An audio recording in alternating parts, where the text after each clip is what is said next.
Yo, what is going on, guys? It is Jonathan back again with the Weekly Scuffle, and I'm here to talk about the craziest thing that has happened this offseason. Donovan Mitchell just got traded to the Cleveland Cavaliers. Honestly, as a Heat fan, kind of crushed. Not happy at all about this. We lost PJ Tucker this offseason, basically replaced him with Jovic, haven't made any other moves, and other teams have gotten better.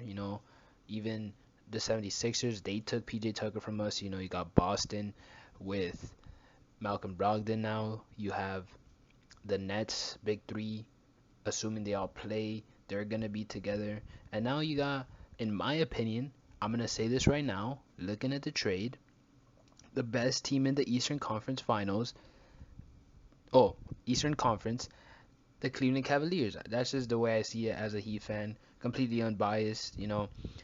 Donovan Mitchell, Darius Garland, you got Karis LeVert, Evan Mobley, Okoro, Jarrett Allen. You got four guys in that starting lineup with Mobley, Allen, Donovan Mitchell, and Darius Garland, who could all be All-Stars next year.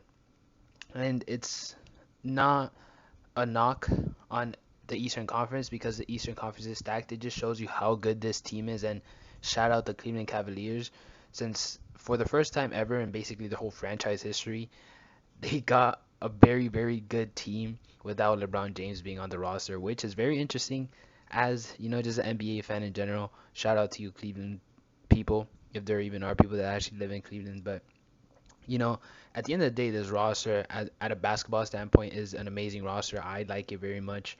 You got Okoro, Mobley, and Jared Allen, three defensive minded players who, in retrospect, fit absolutely perfect with Donovan Mitchell and Darius Garland, because those two guys, granted they're both smaller guards, are amazing offensive players, but hey, you got a front court like that.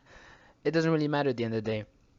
And I think Cleveland is definitely a top team in the league right now.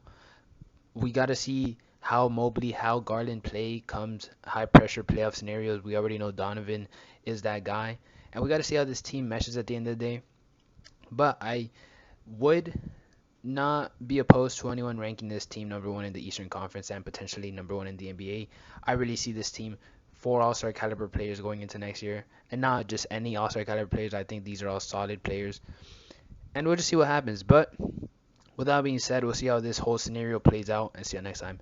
Peace.